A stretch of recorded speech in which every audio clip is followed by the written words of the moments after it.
Yang nggak pernah berdoa, tiba-tiba berdoa dalam situasi berat, tiba-tiba berdoa dalam situasi kritis. Banyak, ya kan? Yang berdoanya sistem begini, kalau nggak ada masalah dia nggak berdoa. Banyak. Jadi Tuhan hanya ditempatkan sebagai pengisi mujizat yang hanya untuk memenuhi kehendakmu sendiri. Yang hanya untuk memenuhi minatmu sendiri. Anda adalah seorang yang sangat egois. Bahkan Tuhan aja diegoisin. Halo Romo. Hai Romo.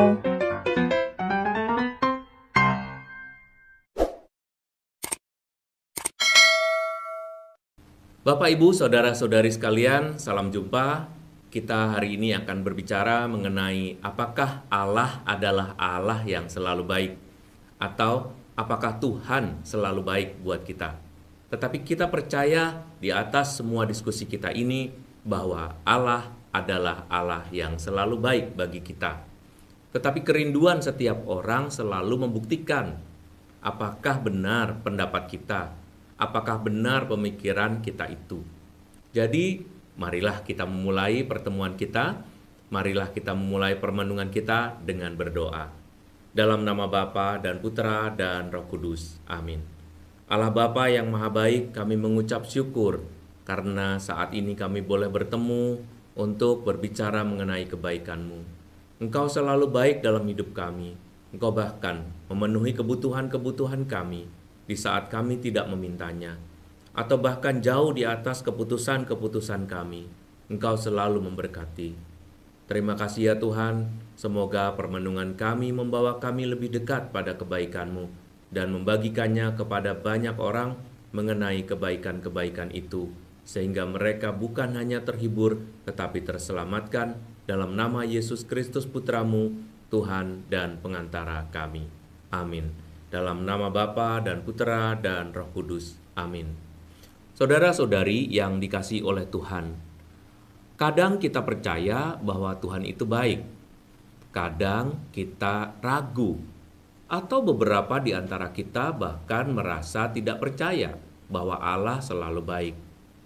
Apa yang membuat kita merasa bahwa Allah itu baik dan bahwa Allah itu selalu baik? Biasanya adalah peristiwa. Kita ini adalah makhluk peristiwa.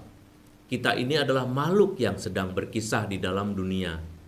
Bahkan cerita kita sehari-hari, kisah hidup kita sehari-hari adalah kisah mengenai apakah Tuhan itu baik atau tidak. Saya pernah mendengar suatu perkataan yang bukan mengusik tetapi menurut saya menyadarkan saya. Hanya orang-orang percaya yang bisa ragu kepada Tuhan. Saya bingung waktu itu. Bukannya orang yang gak percaya kepada Tuhan yang memang tidak percaya. Tetapi rupanya yang dimaksudkan adalah hanya orang-orang yang percaya, hanya orang-orang yang beriman yang mempunyai persoalan dengan Tuhan. Sedangkan orang-orang yang ateis, orang-orang yang tidak percaya dan tidak mengakui keberadaan Tuhan, mereka tidak mempunyai persoalan dengan Tuhan.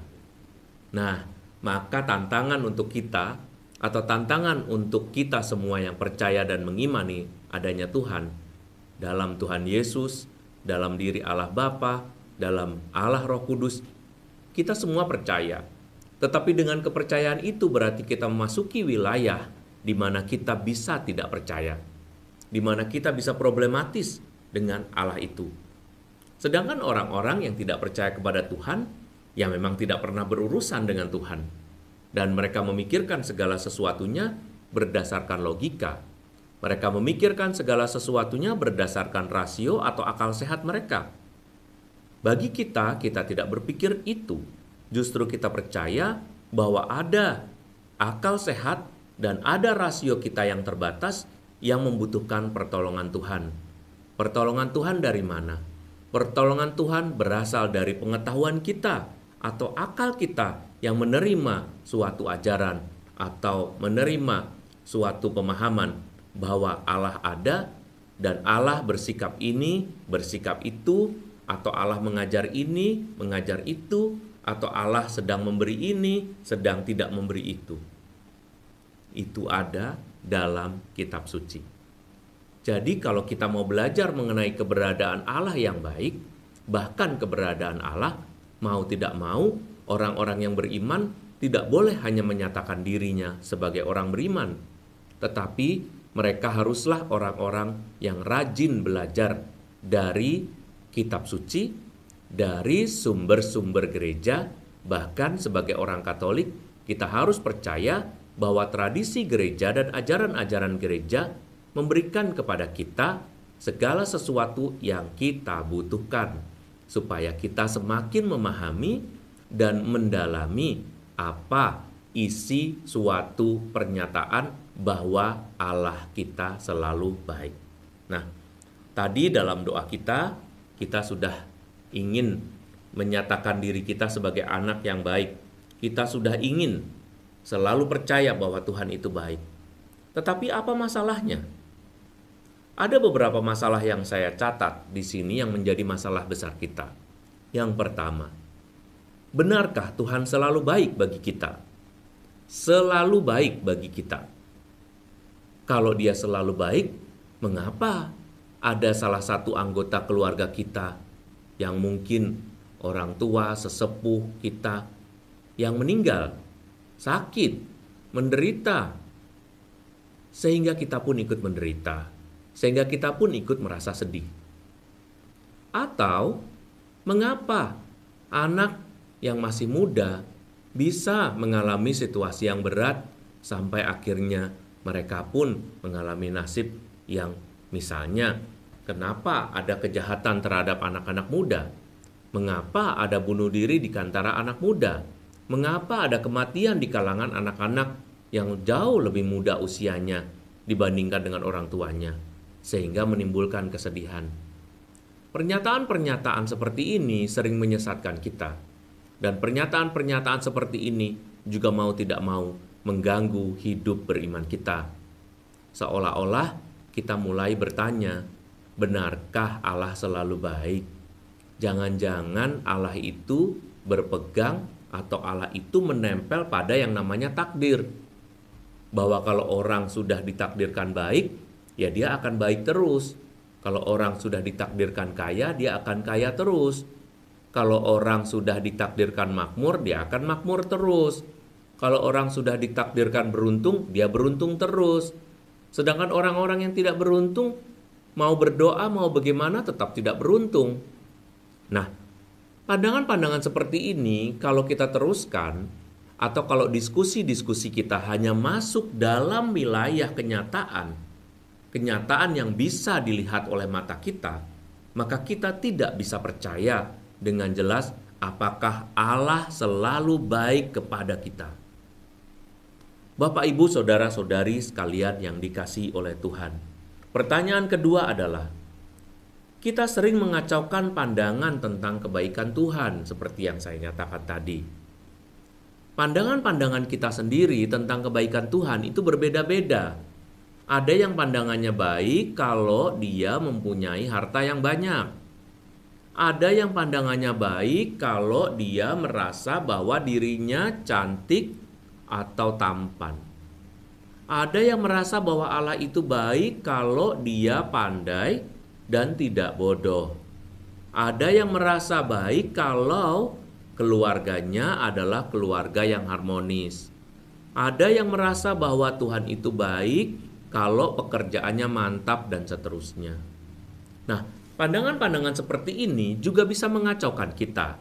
Tetapi nanti akan kita lihat dalam permenungan kita yang berdasarkan pada kitab suci, apakah Tuhan selalu baik? Pertanyaan ketiga yang ingin kita jawab hari ini secara keseluruhan, jawabannya adalah jawaban yang menjawab ketiga hal itu secara bersama-sama. Di manakah letaknya kebaikan Tuhan jika kesedihan atau duka mendatangi kita? Pasti setiap orang pernah didatangi kedukaan ya. Entah itu sakit, entah itu mungkin gagal, entah itu mungkin dalam situasi takut, bahkan situasi salah satu anggota keluarganya dipanggil oleh Tuhan atau ditinggal oleh orang yang tercinta. Di manakah kebaikan Tuhan? Nah, sekarang kita harus belajar sesuatu yang sangat Jelas bukan dari pendapat kita sendiri, bukan dari pendapat saya, tetapi berasal dari apa yang dikatakan Tuhan dalam kitab suci. Mengenai hal ini, para pengarang kitab suci rupanya sudah merancangkan sepanjang perjanjian lama sampai ke perjanjian baru. Rupa-rupanya persoalan mengenai kebaikan Tuhan ini terus menjadi perbincangan yang hangat. Yeremia 29 ayat 11 mengatakan, "Sebab aku ini mengetahui rancangan-rancangan apa yang ada padaku mengenai kamu. Demikianlah firman Tuhan, yaitu rancangan damai sejahtera dan bukan rancangan kecelakaan, untuk memberikan kepadamu hari depan yang penuh harapan." Dalam situasi pandemi seperti sekarang ini, kalimat ini kalau kita pegang akan menjadi suatu kekuatan buat kita. Ada begitu banyak sekali ajaran-ajaran atau seruan-seruan atau nasihat-nasihat yang bisa kita terima melalui motivasi, melalui bacaan informasi dari majalah atau media sosial mengenai bagaimana menghadapi situasi pandemi ini. Tetapi yang namanya penyakit, yang namanya situasi pandemi tentu tidak bisa terhindarkan. Ada orang-orang tertentu yang sudah lanjut usia, komorbid, penyakitnya banyak misalnya ya, sehingga begitu tertimpa COVID-19, lalu mereka pun mengalami sakit yang lebih parah atau bahkan mohon maaf meninggal dunia. Kalau begini, apakah benar rancangan-rancangan Tuhan itu jelek? Kenapa Tuhan memberikan kepada orang tua saya yang bilangnya dia itu masih pengen hidup paling nggak 10 tahun lagi? Kenapa justru Tuhan memanggil dia padahal dia ikut misa harian? Padahal waktu sebelum zaman pandemi, dia itu adalah orang yang paling rajin ikut misa harian. Kenapa sekarang justru dia dikasih sakit dan bahkan dia harus pergi duluan? Padahal ada temennya yang jarang ke gereja dan dia baik-baik saja. Bapak, Ibu, saudara-saudari sekalian yang dikasihi oleh Tuhan, Allah tahu rancangan-rancangan apa yang ada pada dirinya, yaitu rancangan damai sejahtera. Kalimat ini menyangkut suatu pengertian atau pemahaman kita bahwa Allah merancangkan segala sesuatu berdasarkan kehendak-Nya. Allah merancangkan segala sesuatu untuk membuat damai sejahtera. Tapi tidak pernah dikatakan bahwa rancangan-rancangannya itu selalu yang menyenangkan hatimu, selalu yang sesuai dengan kehendak-Mu. Rancangan-rancangan itu diketahui sendiri oleh Allah sebagai rancangan Dia sendiri. Jadi rancangan Allah adalah rancangan damai sejahtera, dan itu adalah rancangannya sendiri, bukan rancangan menurut persepsi kita. Kita mempunyai rancangan dan persepsi mengenai kebahagiaan, kesenangan, keberuntungan, atau tentang hidup yang diberkati. Orang yang hidupnya diberkati itu ya kalau dia bisa mempunyai banyak follower katanya. Jadi anak-anak muda mengatakan kalau followernya sampai ratusan ribu atau sampai jutaan, kayaknya itu loh diberkati banget gitu. Berkat dari kemakmuran itu adalah sesuatu yang paling menggoda orang untuk percaya kepada Tuhan dengan cara itu. Berkat-berkat keberhasilan adalah berkat-berkat yang sangat diinginkan dan dirindukan orang, sehingga mungkin jauh lebih banyak orang yang konsepnya mengenai rancangan kehendak baik Tuhan itu haruslah ke situ. Konsepnya tidak boleh gagal, konsepnya harus kaya, konsepnya harus tampan dan cantik, konsepnya harus berkuasa, konsepnya sejahtera, makmur, dan sebagainya. Kita mungkin harus belajar untuk mengenal rancangan-rancangan Tuhan yang tadi dikatakan hanya diketahui oleh Allah sendiri. Kalimat ini mestinya kalau direnungkan lebih dalam lagi akan menjadi permenungan kita bahwa itu hanya diketahui oleh Allah sendiri. Bukan kita bukan Anda dan bukan mereka siapapun juga, even fortune teller ya, atau mereka yang mengatakan mengenai keberuntungan atau para peramal misalnya. Mereka tidak mengerti rancangan Tuhan karena hanya Tuhan sendiri. Nah, kalau dengan demikian, maka kita harus tahu benar bagaimana memahami apa yang hanya diketahui oleh Tuhan. Apa yang hanya diketahui oleh Tuhan itu harus kita kenal melalui kedekatan kita dengan Allah, dengan Tuhan. Kedekatan kita saja bolong-bolong. Kedekatan kita aja kurang jelas. Kita aja berdoa semaunya. Kalau kita ada sempat, ya saya akan berdoa. Kalau saya nggak sempat, saya nggak akan doa. Dengan berbagai dalih, ya kan? Berbagai dalih itu maksudnya apa? Untuk menghindari doa. Ikut misa harian misalnya. Apakah Anda mampu ikut misa harian yang hanya setengah jam itu? Anda dapat ikut menyetel dulu, Anda harus menghabiskan waktu 1,5 jam untuk acara misa harian. Karena berangkat, pulang pergi, dan acara selama misa. Tetapi sekarang Anda tinggal menghidupkan HP, Anda menghidupkan televisi, Anda bisa mengikuti misa di mana-mana. Apakah Anda sudah mengikuti? Bukankah kita juga memilih waktu? Kita merancangkan pengalaman-pengalaman kita sendiri. Kita merancangkan waktu-waktu kita sendiri. Lalu ketika situasinya berubah, kita mulai menyalahkan Tuhan. Artinya sebetulnya bukan soal Tuhan marah kepada kita, tetapi sebetulnya adalah karena saya tidak mengenal kehendak Tuhan, karena saya tidak dekat pada Tuhan, karena saya tidak memberi tempat bagi pikiran saya, bagi hati saya untuk diisi oleh Tuhan dalam acara-acara dan kesempatan-kesempatan yang Tuhan selalu sediakan buat kita. Bapak, Ibu, saudara-saudari sekalian, anak-anak yang terkasih, kedukaan pasti mendatangi setiap orang. Itu adalah ketentuan dunia yang tidak akan pernah disingkirkan oleh Allah. Kematian pasti melanda semua orang. Bahkan orang-orang yang suci, orang-orang yang kudus, itu pun juga mengalami kematian. Kita tahu itu. Tuhan Yesus aja datang ke dunia juga mengalami kematian. Artinya bahwa suatu saat kedukaan itu pasti mendatangi semua orang.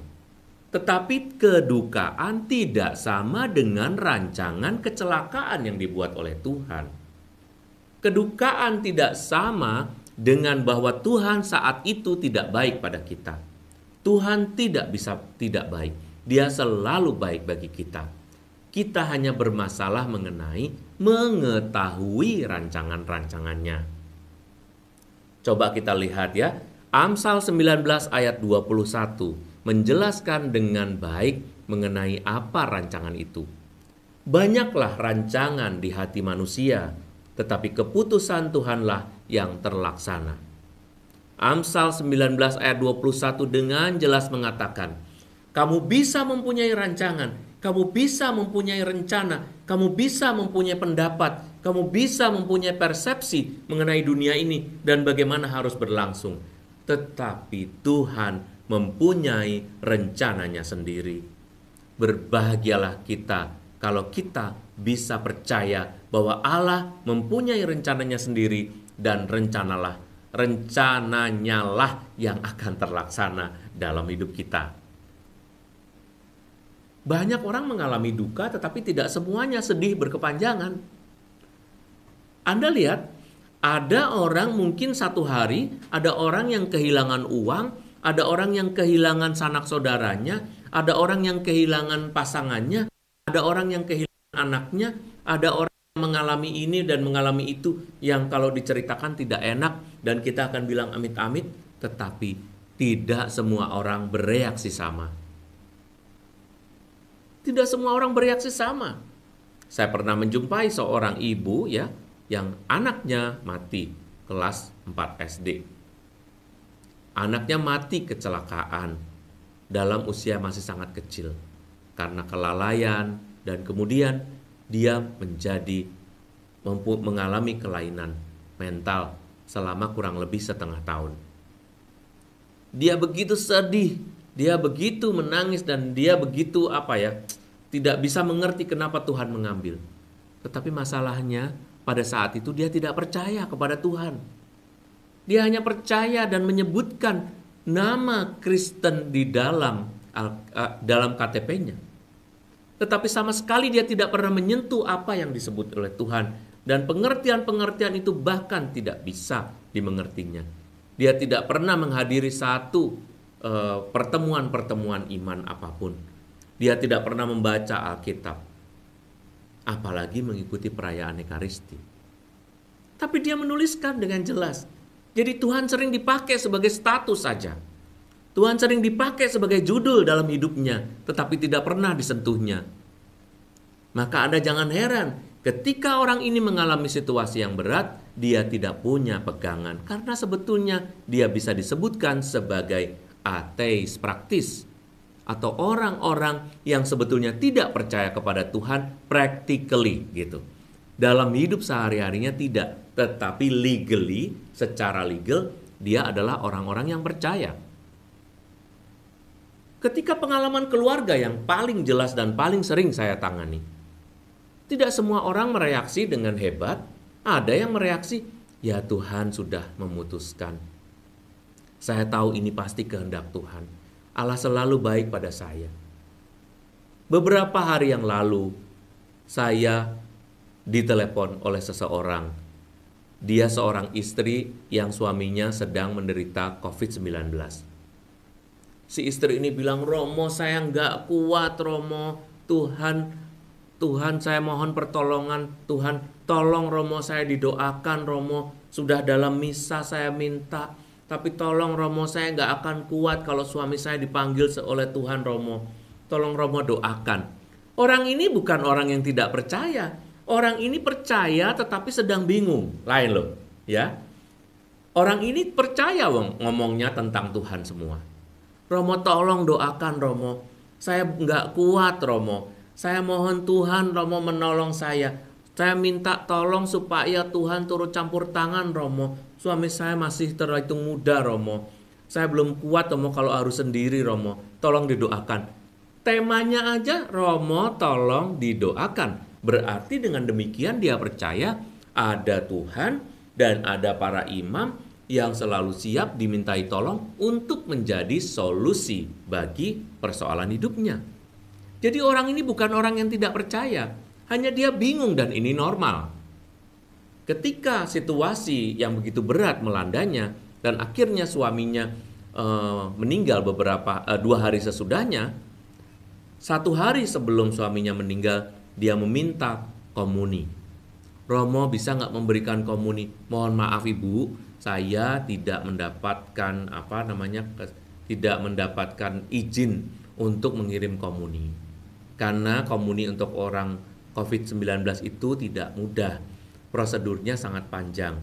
Kalau Ibu mau, menurut peraturan di Keuskupan Agung Jakarta, boleh dibawakan oleh seorang prodiakon yang mungkin di situ, ini saya berandai-andai, saya bilang kalau ada perawat yang mungkin prodiakon itu boleh diberikan, karena saya tidak mungkin bisa masuk ke sana, saya bilang gitu. Aneh bin ajaib. Menurut saya ini bukan keanehan yang wajar, tetapi ini adalah berkat dari Tuhan. Ketika si ibu ini, saya akan cari Romo, semoga ada perawat yang Katolik yang bisa memberikan. Tuhan mengabulkan doanya. Jadi 1 hari ketika suaminya sudah sedikit lagi itu mengalami koma, dia bisa menerima komuni. Dan besoknya meninggal. Maka mereka mengalami situasi yang lebih baik. Nah, saudara-saudari yang dikasihi oleh Tuhan, inilah yang dimaksud dengan kebaikan Tuhan. Bukan peristiwa bahwa akhirnya suaminya mati. Akhirnya suaminya dipanggil oleh Tuhan yang membuatnya menderita. Tapi saat itu kebingungan membuatnya berpikir bagaimana mencari pertolongan yang hanya kepada Tuhan. Orang ini pasti akan segera dapat terhibur. Berbeda dengan orang yang gak punya pegangan, ya kan? Tuhan baik bagaimana pada keluarga saya? Kenyataannya saya mengalami situasi ini. Yang gak pernah berdoa, tiba-tiba berdoa dalam situasi berat, tiba-tiba berdoa dalam situasi kritis. Banyak, ya kan? Yang berdoanya sistem begini, kalau gak ada masalah dia gak berdoa. Banyak. Terus tiba-tiba mempunyai persoalan dengan Tuhan karena situasinya berat. Anda benar-benar bersoal atau Anda mempunyai persoalan dengan Tuhan, atau sebetulnya Anda sudah lama putus hubungan dengan Tuhan.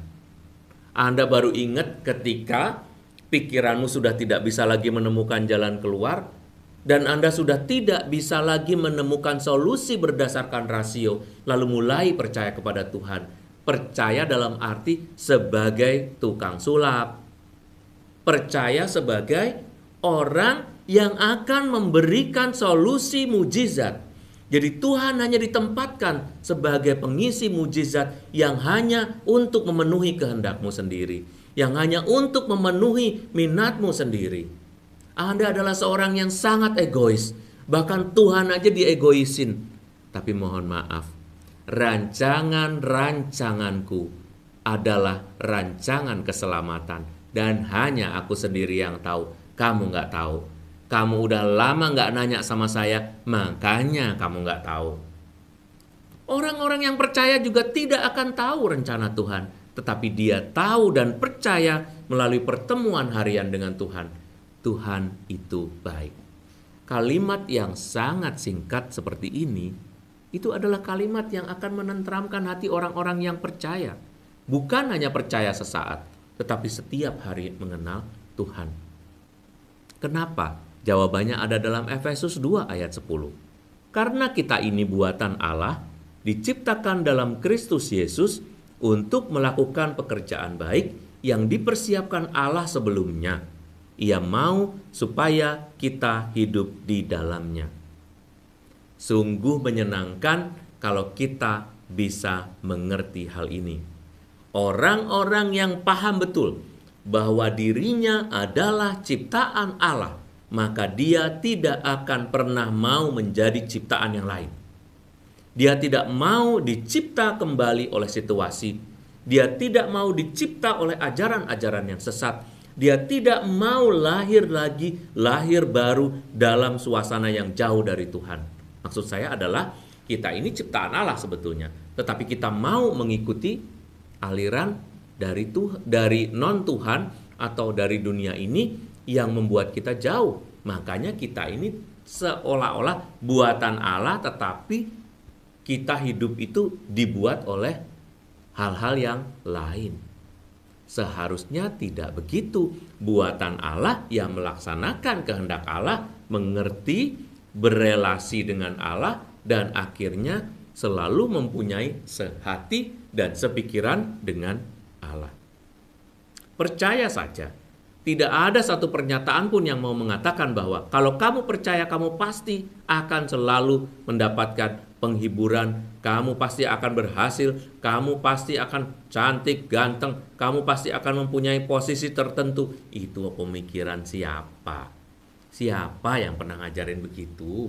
Itu adalah ajaran dari dunia, bukan ajaran dari Allah. Karena semua yang diajarkan oleh Allah itu adalah segala sesuatu yang sudah dipersiapkan oleh Allah supaya kita hidup di dalamnya.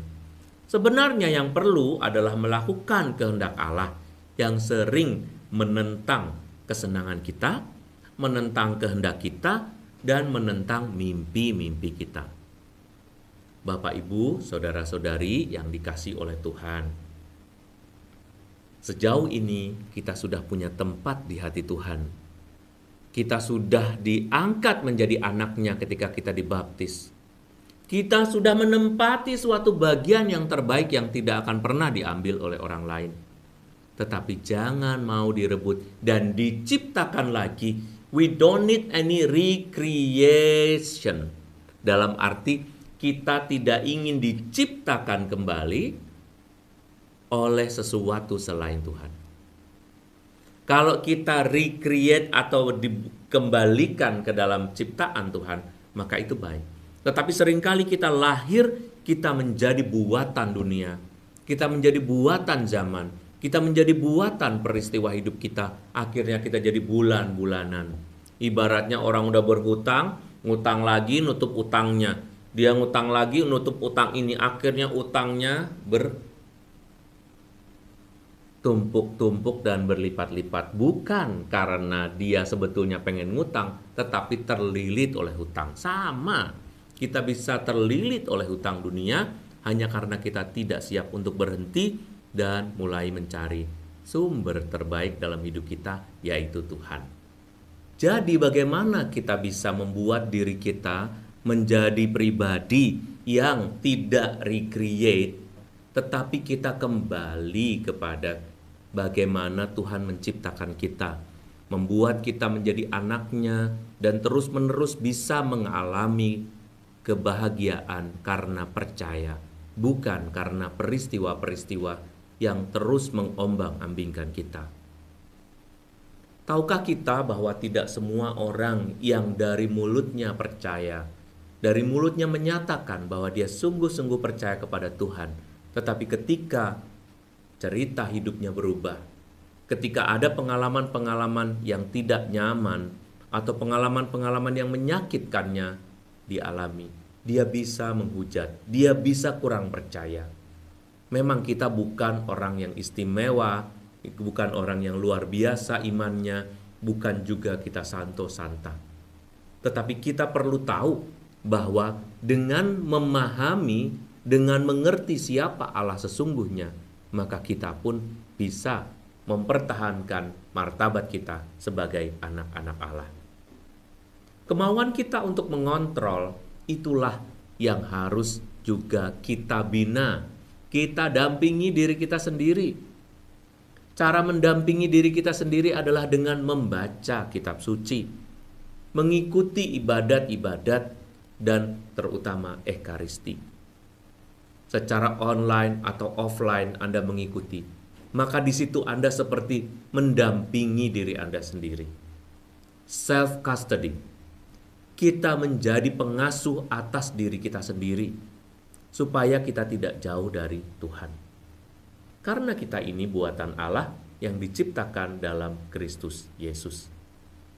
Kita tahu sekarang menurut Roma 8 ayat 28 bahwa Allah turut bekerja dalam segala sesuatu untuk mendatangkan kebaikan bagi mereka yang mengasihi Dia, yaitu bagi mereka yang terpanggil sesuai dengan rencana Allah.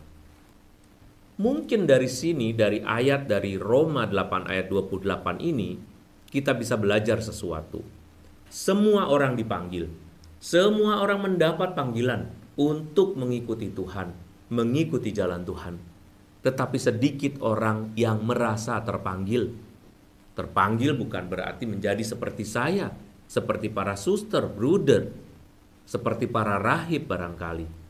Tetapi terpanggil sebagai anak-anak Allah yang memahami Dia. Kita sering minta supaya dipahami oleh Allah. Allah mengerti, Allah peduli, Allah mengerti. Ya, itu bagian dari sikap Allah yang tidak akan pernah berubah, bahwa Dia akan selalu mengerti. Dia akan selalu peduli. Tetapi apakah saya juga mengerti bagaimana Allah bekerja? Dia tidak bisa lain, Dia hanya membiarkan kita mengalami semua cerita di dalam dunia ini tanpa harus mengalami keajaiban-keajaiban yang seolah-olah lain dari semua manusia. Allah bersikap sangat adil. Kita mempunyai pengalaman yang sama.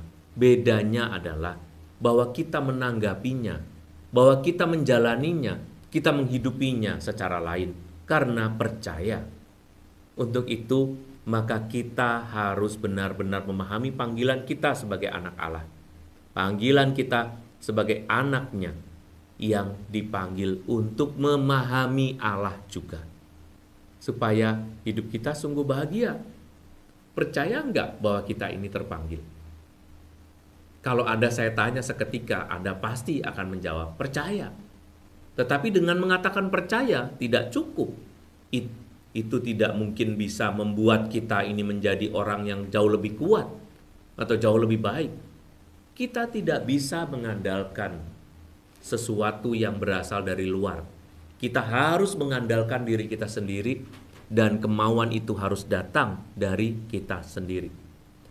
Percayalah kepada Tuhan dengan segenap hatimu dan janganlah bersandar kepada pengertianmu sendiri.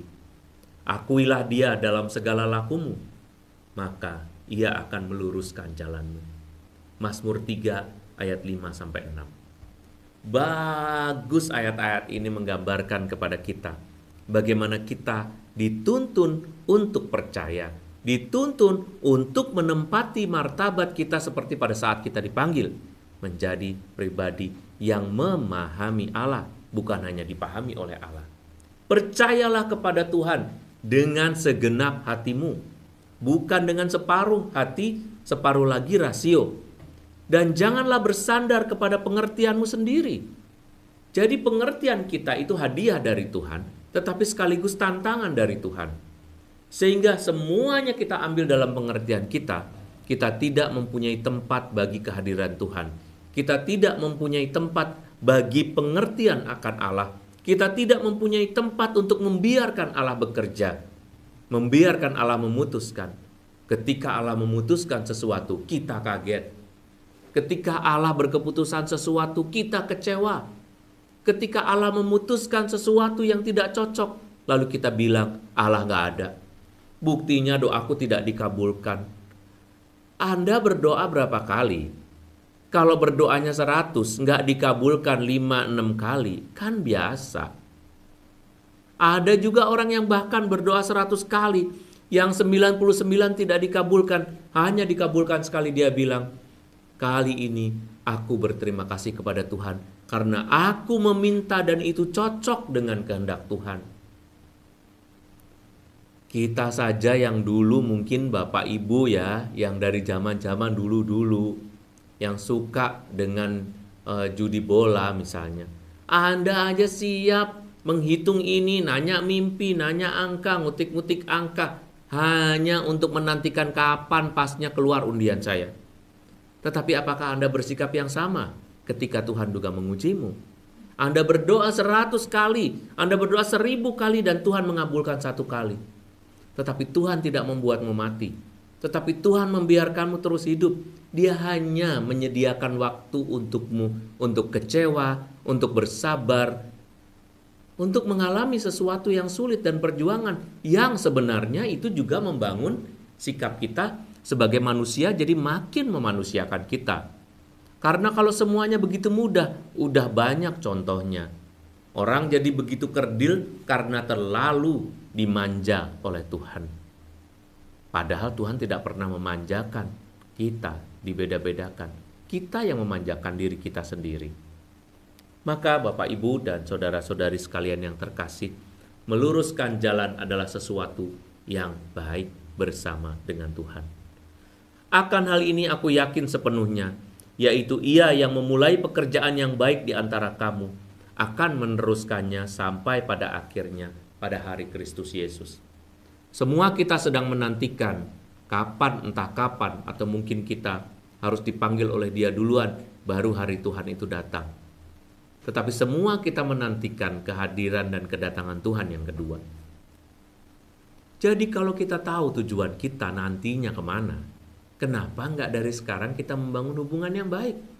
Kenapa hati kita diombang-ambingkan naik turun sesuai dengan situasi? Hidup ini bukan milik kita. Kita tidak pernah minta dilahirkan kan? Jadi kalau kita tidak minta dilahirkan, mestinya ada tujuan tertentu yang menempatkan kita sehingga kita berada di dunia ini, bukan karena kita mau. Jadi itu karena kehendak Tuhan. Mengapa setelah kita dilahirkan kita banyak maunya? Justru harusnya kita boleh berkehendak, tetapi kita harus memahami siapa diri kita sendiri, supaya Ia yang memulai pekerjaan yang baik akan menyelesaikannya sampai pada hari Yesus Kristus atau sampai pada hari terakhir. Kita masih akan merenungkan hal yang sama, supaya kita jangan diombang-ambingkan oleh peristiwa, karena Tuhan selalu baik. Kebaikannya tidak terbatas, kebaikannya tidak terselami, tetapi kebaikannya yang membuat kita sebagai manusia masih sampai hari ini bisa seperti sekarang ini. kita masih bisa main internet, kita masih bisa makan, kita masih bisa berdoa, kita masih bisa bertemu dengan anggota keluarga kita masih bisa merenungkan firman Tuhan, berarti apapun penderitaan, Tuhan katakan, tidak akan lebih berat daripada kemampuanmu sendiri. Kalau sudah lebih berat dari kemampuanmu sendiri, kita akan mati. Artinya, itulah puncak diri kita. Tetapi sementara kita masih hidup dan kita masih mengembara di dunia ini, kita masih bisa melakukan hal-hal yang baik. Jangan habiskan hidupmu dengan gerutuan. Jangan habiskan hidupmu dengan komplain-komplain, keluhan-keluhan yang gak habis-habis. Tidak akan pernah kita merasa bahagia dan tidak akan pernah kita akan dipuaskan dengan komplain kepada Tuhan. Komplain kepada Tuhan jawabannya dari Tuhan. Lah, Anda aja gak pernah berdoa dengan baik, bagaimana bisa komplain dengan Tuhan? Orang yang komplain dengan Tuhan itu kalau sudah sehari-harinya itu begitu dekat dengan Tuhan sehingga dia bisa menangis, Tuhan, kok begini Tuhan? Nah, saya percaya bahwa dia orang yang mempunyai hubungan yang baik dengan Tuhan sehingga bisa komplain, bisa mengeluh, bisa meminta, bisa tertawa, bisa bersyukur, bisa berterima kasih. Paketnya komplit. Paket kok jelek semua, ya kan? Tuhan kok dibuat bermasalah dengan kamu hanya dalam situasi jelek, ya tidak akan pernah terjadi. Mari percaya bahwa Tuhan selalu menepati janjinya. Kalimatnya yang terbaik ada juga berasal dari Yesaya. Sebab rancanganku bukanlah rancanganmu, dan jalanmu bukanlah jalanku. Demikianlah firman Tuhan, seperti tingginya langit dari bumi, demikian tingginya jalanku dari jalanmu, dan rancanganku dari rancanganmu. 1 Timotius 2 ayat 3-4 mengatakan, itulah yang baik dan yang berkenan kepada Allah Juru Selamat kita, yang menghendaki, ini kehendaknya, supaya semua orang diselamatkan dan memperoleh pengetahuan akan kebenaran. Semoga Allah memberkati kita, dan semoga Ia memberi pengertian kepada kita, dan setiap hari kita bertumbuh di dalam iman. Saya akan memberkati Anda. Allah Bapa yang Maha Baik, berikanlah kami terang pikir, tetapi terutama terang iman, supaya kami dapat menerima pengalaman-pengalaman hidup ini sebagai caramu mengasuh kami. Kami ingin lebih memahami Engkau, menerima Engkau sebagai Allah yang mempunyai kehendak yang baik setiap hari. Dalam nama Yesus Kristus, Tuhan dan pengantara kami. Amin. Semoga Allah yang Maha Baik memberkati kita, dalam nama Bapa dan Putera dan Roh Kudus. Amin. Sampai jumpa, Tuhan memberkati kita semua.